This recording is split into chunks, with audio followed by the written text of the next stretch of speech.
Innal hamdalillah nahmaduhu wa nasta'inuhu wa nastaghfiruhu wa nastahdihi wa na'udzu bihi min shururi anfusina wa min sayyiati a'malina man yahdihillahu fala mudilla lahu wa man yudlil fala hadiya lahu. Ashhadu an la ilaha illallah wahdahu la sharika lahu wa ashhadu anna Muhammadan abduhu wa rasuluhu la nabiyya ba'dah. Fallahumma salli wa sallim wa barik wa an'im ala nabiyyina al-karim sayyidina wa maulana Muhammadin wa ala alihi wa ashabihi wa ali baitihi wa qarabatihi wa man tabi'ahu bi ihsanin ila yaumiddin. Amma ba'd. فإن خير الحديث كتاب الله وخير الهدي هدي نبينا محمد صلى الله عليه وسلم وشر الأمور محدثاتها وكل محدثة بدعة وكل بدعة ضلالة وكل ضلالة في النار. فيا عباد الله أوصيكم ونفسي بتقوى الله عز وجل فإن أقدامكم لا تقوى على النار.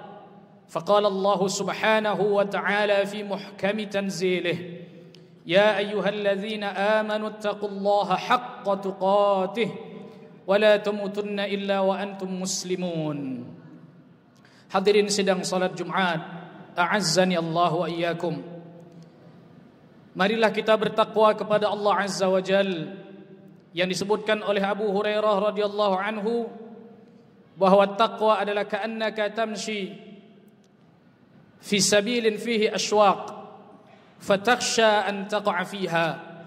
Engkau berjalan di sebuah jalan yang dipenuhi dengan duri, lalu engkau takut terinjak duri tersebut.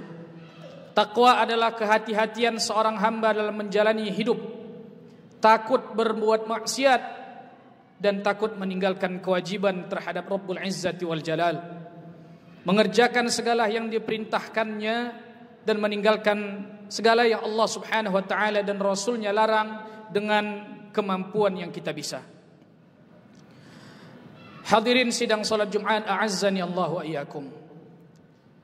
Dari kalangan tabi'in, seorang bernama Haywah bin Shuraih atau dengan kunyah Abu Zur'ah adalah seorang ahli fiqih dan hadis, seorang ulama yang kompeten pada zaman itu.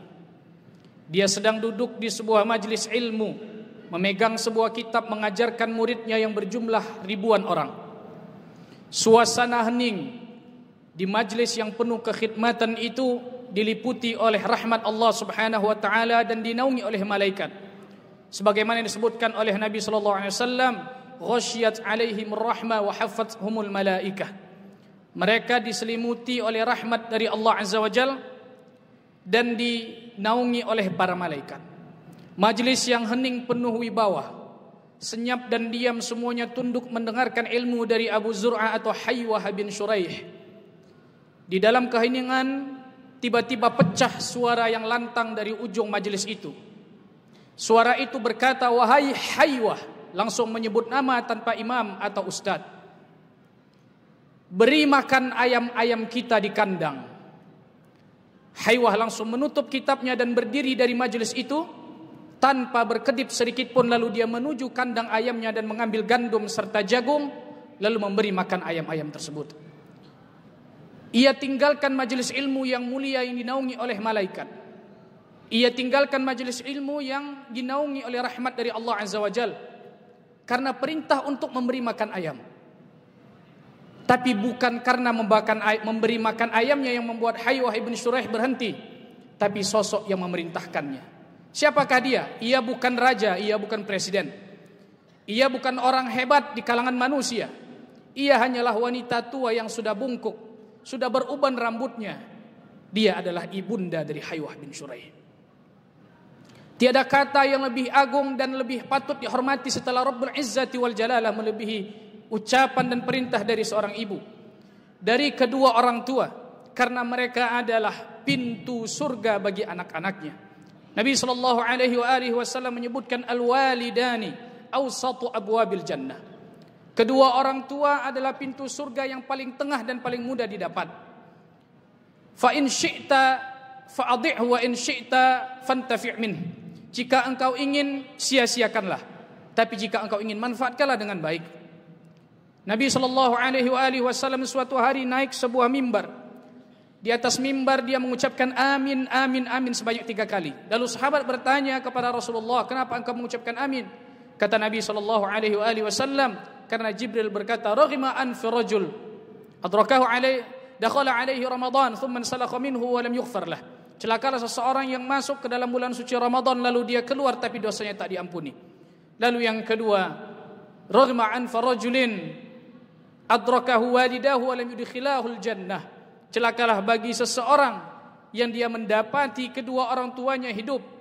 Dia diberi kesempatan untuk berbakti, tetapi tidak ia jadikan wasilah untuk masuk surga, padahal ia adalah pintu surga yang paling mudah untuk digapai. Hadirin sidang salat Jumat, a'azzani Allah wa iyyakum. Orang tua di dunia adalah seperti matahari dan rembulan. Sebagaimana Yusuf alaihissalam berkata seperti yang diceritakan oleh Allah Azza wa Jalla di dalam Al-Quran. Nabi Yusuf alaihissalam bermimpi lalu dia berkata kepada ayahnya, ya abati inni ra'aitu ahada 'ashara kawkaba wasyamsa wal qamara ra'aituhum li sajidin. Wahai ayahku, aku melihat 11 bintang dan 1 matahari serta 1 rembulan. Aku melihat mereka sujud kepadaku. Nabi Yusuf digambarkan kepadanya ayahnya seperti matahari dan ibunya seperti rembulan. Ayah seperti matahari karena dia yang telah berjuang di siang hari mencari nafkah dan berlelah-lelah berkucuran keringat. Dia seakan menjadi sumber kehidupan bagi anaknya, menjadi sumber naungan dan kehangatan bagi keluarganya. Ialah yang berjuang untuk mencari nafkah bagi mereka. Dan ibunda digambarkan oleh Allah Azza wa Jalla kepada Nabi Yusuf seperti rembulan, karena ia tempat kembali setelah lelah dari penatnya dunia. Seorang anak kembali kepada ibu dalam dekapan dan pelukan hangat dan kesejukan cintanya. Dia kembali dengan penuh cinta dan kasih sayangnya. Dialah ibu. Uban-uban yang tumbuh di rambut sang ibunda dan ayahanda adalah sebagai tanda panjangnya perjuangan mereka untuk anak-anak yang mereka cintai. Merekalah yang menangis untuk membuat anak-anaknya tertawa. Merekalah yang merasakan penderitaan untuk membuat anak-anaknya merasakan bahagia. Merekalah yang kelaparan agar anak-anaknya merasakan kenyang. Merekalah yang rela kehausan agar anak-anaknya tidak merasakan kehausan tersebut. Mereka seperti lilin yang berani membakar dirinya untuk menerangi anak-anaknya. Hadirin sidang salat Jumat, lihatlah ketika Allah Subhanahu wa taala menggambarkan bagaimana ibunda dari Musa alaihissalam. Ketika ibunda Musa alaihissalam kehilangan Musa, sang ibunda merasakan kesedihan yang teramat dalam. Lalu Allah Subhanahu wa taala menggambarkan hati sang ibunda dengan wa asbaha fuaduha bi Musa farigha. Dan hati ibunda dari Musa alaihissalam menjadi hampa dan kosong karena kehilangan sang Musa. Kesedihan yang mendalam yang dirasakan oleh ibunda Musa membuat hatinya merasakan hampa. Dialah ibunda kita, ibu yang telah melahirkan kita setelah mengandung selama 9 bulan lamanya. Berat badan yang ia pikul selama 9 bulan tanpa keluh kesah yang ia rasakan. Bahkan kadang kaki kita menendang perutnya dari dalam, namun bukan rasa sakit yang ia ucapkan, namun rasa syukur yang ia panjatkan kepada Rabbul Izzati wal Jalalah. Ibunda kita lah yang telah susah payah mengandung kita selama 9 bulan lamanya, lalu melahirkan kita dengan cucuran keringat yang tiada henti, dengan cucuran darah yang tiada habis-habisnya. Dialah yang telah mempertaruhkan nyawa untuk melahirkan anak yang kadang durhaka kepadanya ini. Dialah ibunda kita yang telah melahirkan kita dengan cucuran darah yang tiada hentinya. Seandainya pada saat itu dokter berkata hanya 1 nyawa yang bisa diselamatkan, niscaya sang ibu akan berkata, selamatkan anak saya lalu korbankan nyawa saya.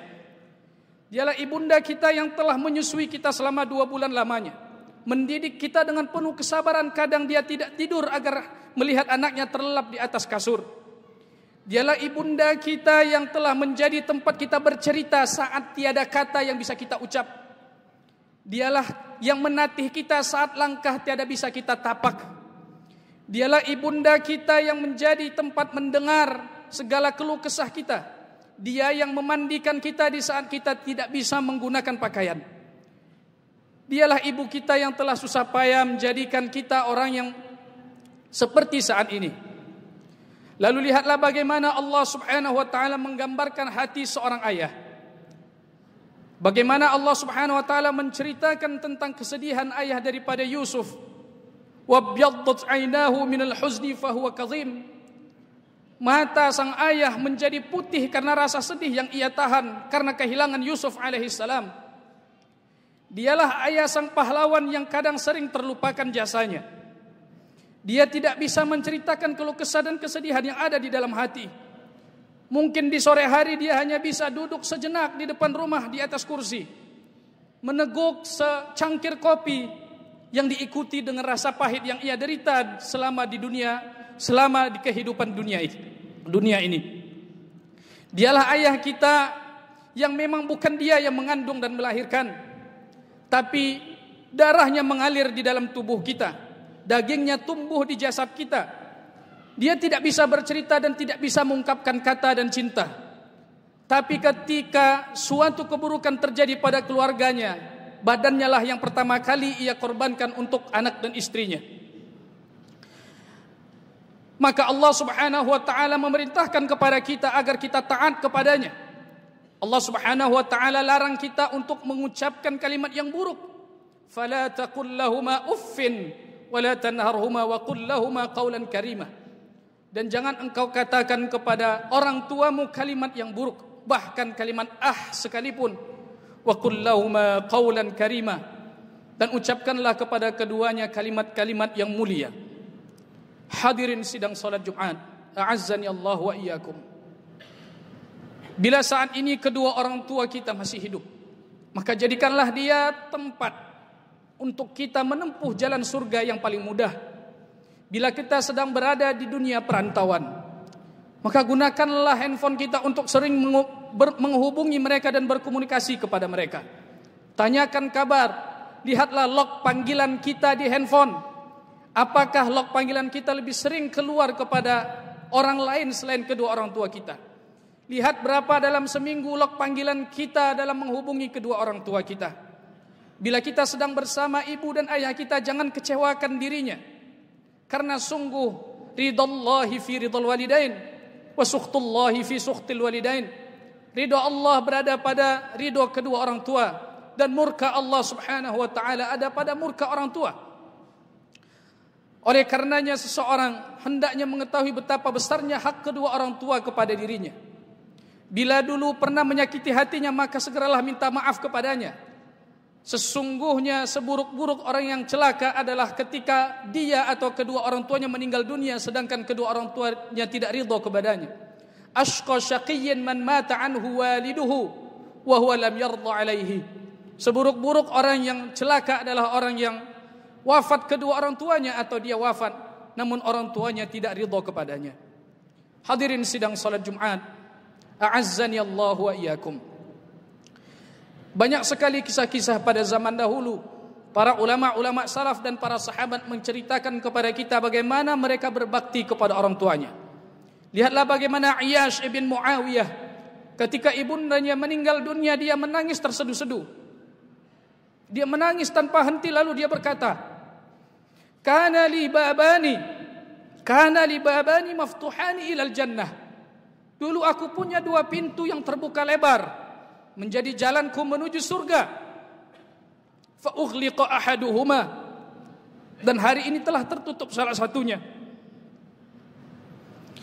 Lihatlah bagaimana Abu Hurairah radhiyallahu anhu diceritakan ketika beliau setiap kali keluar dari rumahnya, dia datang kepada ibunya lalu berkata, Assalamu alayki ya ummah, rahimakallahu kama rabbaitini.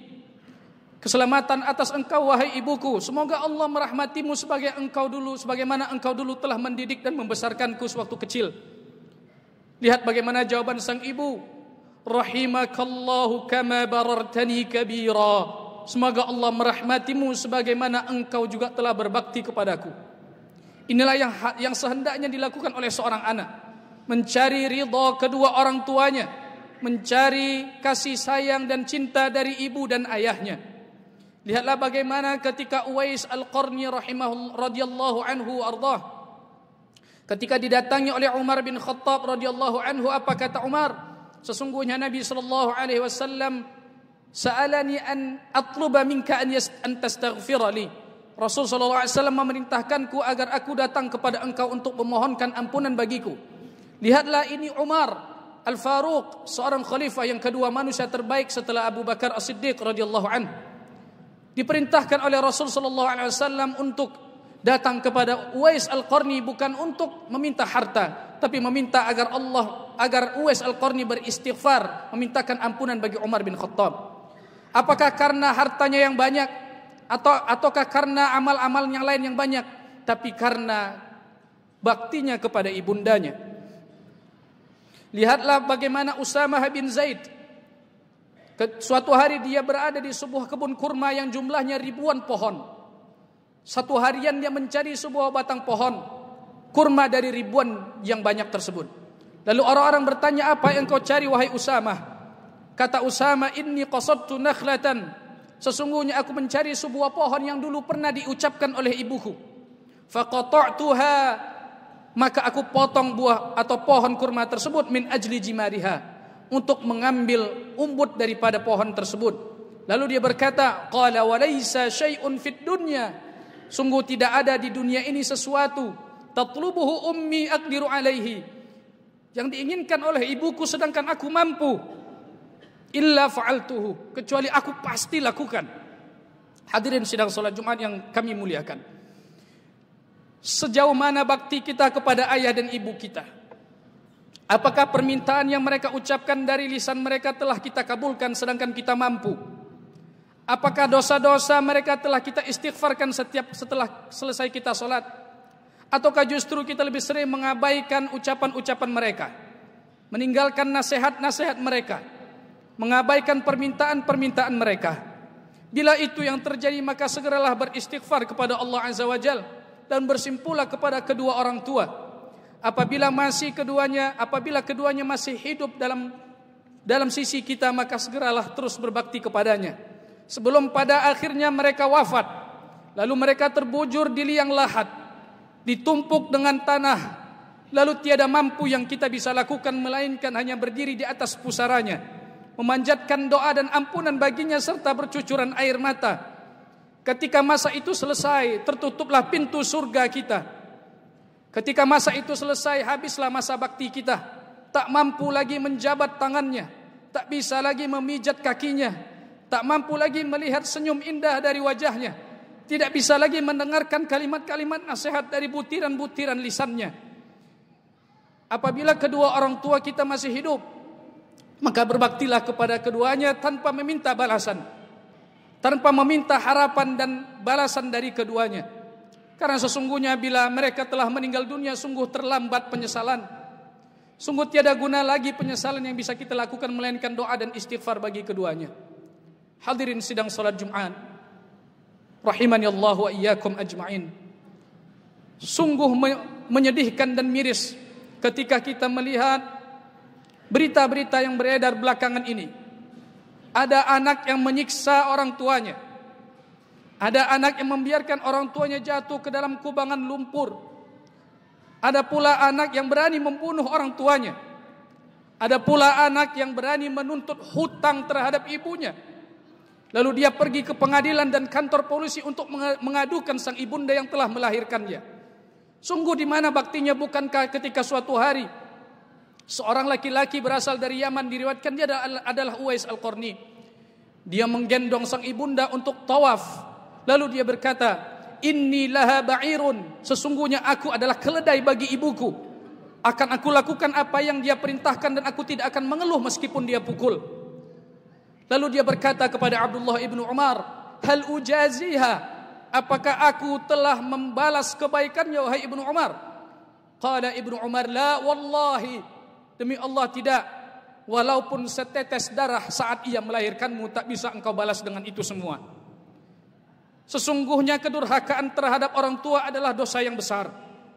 Nabi SAW ketika ditanya apa saja dosa yang besar, Nabi menyebutkan asyirku billah, syirik kepada Allah. Lalu yang kedua uququl walidain, durhaka kepada orang tua. Oleh karenanya Allah Subhanahu wa taala menggandeng ibadah dan tauhid kepada Allah Azza wa Jalla dengan berbakti kepada orang tua. Wa qada rabbuka alla ta'budu illa iyyah wa bil walidaini ihsana. Dan Allah mewajibkan ibadah kepada Allah Subhanahu wa taala dan berbuat baik kepada kedua orang tua. Hadirin sidang salat Jumat, a'azzani Allah wa iyyakum ajma'in. Terakhir mari kita mentelaah firman Allah Subhanahu wa taala. Allah Subhanahu wa taala menjanjikan bahwa seseorang akan diterima amal ibadahnya dan akan diampuni dosanya apabila dia berbakti kepada kedua orang tuanya. Allah Subhanahu wa taala berfirman, "Wa wassaynal insana biwalidayhi ihsana." Dan kami wasiatkan kepada manusia agar berbuat baik kepada kedua orang tuanya. Hamalathu ummuhu karha, karena ibunya telah mengandungnya dalam penuh kesusahan. Kemudian ibunya telah melahirkannya dengan penuh kesusahan. Lalu dia menyusuinya selama 30 bulan.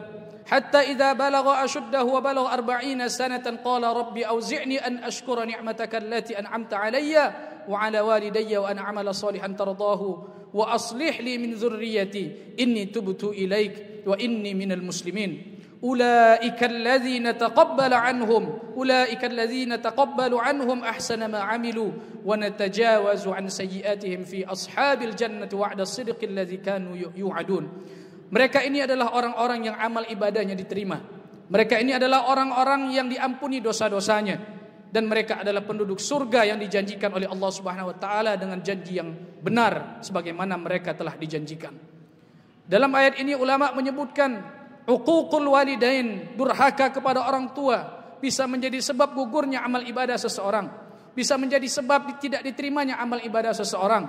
Dan dengan uququl walidain, durhaka kepada orang tua, menjadi sebab terhambatnya diampuni bagi dosa-dosanya. Maka sebelum kita meminta maaf kepada orang lain, perhatikan muamalah kita kepada kedua orang tua. Kapan terakhir kita menghubungi mereka? Kapan terakhir kita berbuat baik kepada mereka? Kapan terakhir kita memberikan hadiah kepada mereka? Kapan terakhir kita membelikan baju untuk kedua orang tua kita? Kapan terakhir kali kita mencium tangannya, mencuci kakinya, memijit badannya? Lakukanlah itu sebelum terlambat. Hadirin sidang salat Jumat rahimani Allah wa iyyakum. Semoga Allah Subhanahu wa taala jadikan kita semua hamba Allah yang istiqamah di atas ibadah kepadanya, terkhusus istiqamah dalam berbakti kepada orang tua, menghindari kalimat-kalimat yang menyakiti mereka, menjauhi perbuatan-perbuatan yang menjerumuskan kita kepada kedurhakaan, dan menjadikan kita sebagai anak yang soleh. Apabila keduanya telah meninggal dunia, bakti di dunia sudah putus, tapi masih bisa kita memberikan hal-hal yang mereka inginkan. Didoakan sebagaimana disebutkan oleh Nabi SAW. Lalu kita menyambung ukhuwah dan silaturahim kepada saudara-saudaranya, sebagaimana Ibnu Umar radhiyallahu anhu pernah memberikan baju kepada seorang laki-laki. Diberi baju sampai bajunya itu habis. Lalu seseorang bertanya, kenapa wahai Ibnu Umar, wahai Abdullah, kenapa engkau memberikan pakaian itu banyak sekali kepada pria tersebut? Abdullah berkata, innahu habibu abi, sesungguhnya dia adalah seorang yang sangat dicintai oleh ayahku. Maka aku ingin menyambung kebaikan kepada ayahku dengan memberikan kebaikan-kebaikan tersebut kepada sahabatnya. Maka bila ayah kita telah meninggal dunia, ibu kita telah meninggal dunia, dan dia punya kerabat dan saudara serta sahabat, jalin hubungan baik dengan mereka, karena ini menjadi kebaikan juga untuk kedua orang tua kita. Sedekah atas nama mereka, umrohkan dan hajikan atas nama mereka, dan lakukan kebaikan-kebaikan, dan jadilah anak yang soleh serta mendoakan mereka setiap waktu. Barakallahu li wa lakum minal Qur'anil azim, wa nafa'ani wa iyyakum bima fihi minal ayati wa dzikril hakim, wa taqabbala minni wa minkum tilawatahu innahu huwal ghafurur rahim.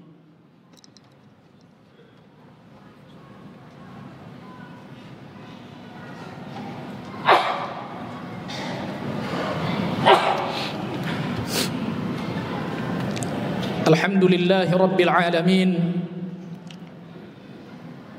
wa bihi nasta'inu ala kulli umurid dunya wad din.